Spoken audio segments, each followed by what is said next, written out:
Bali, magkababata po kami, tas hindi ko inaasahan na magiging kami nung nagbinata at dalaga na kami.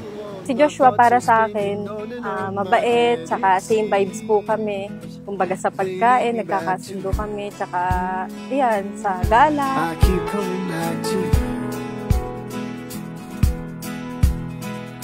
Took a morning ride, found a place up in my mind no one else can see. Si Maris kasi, sa kanya ko nakita yung wife material, yung hinahanap ko sa babae, tas pagiging matapang niya, yun, nagusto ko sa kanya. Joshua ang napili kong makasama sa habang buhay dahil nakikita kong responsable siya sa anak namin, tsaka napaka-hardworking niya. Bukod doon, nakakatulong ko siya sa bahay.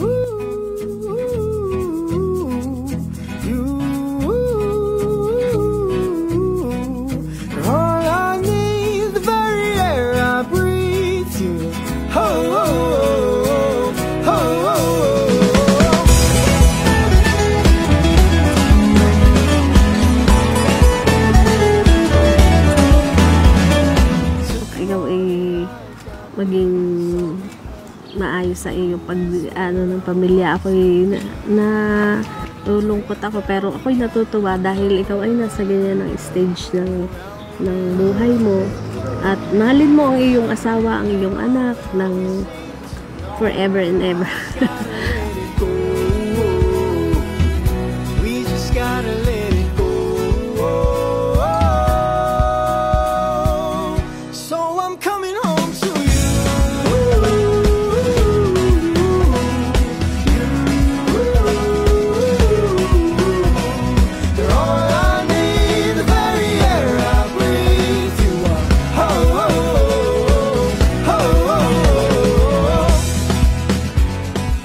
Pagtunay na pag-ibig ang nasa puso nila, kaya nilang pag-isan ang bawat isa sa kabila ng mga pagkukulang.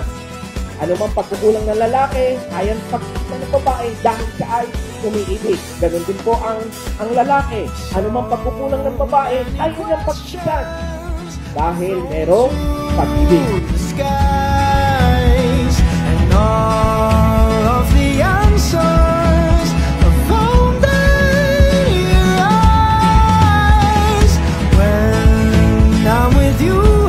Always be a good husband, father, and son to your parents. Pagpatuloy mo lang, i-bless ka ni Lord na mas marang 100-fold.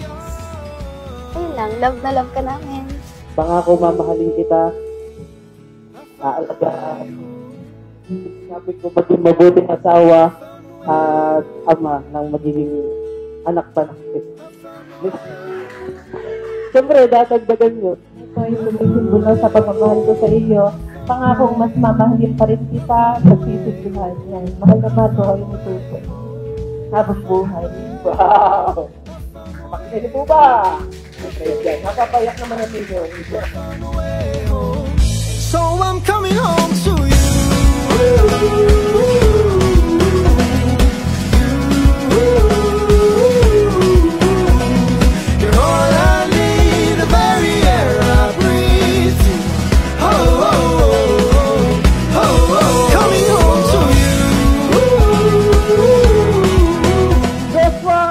Marie, magyaya.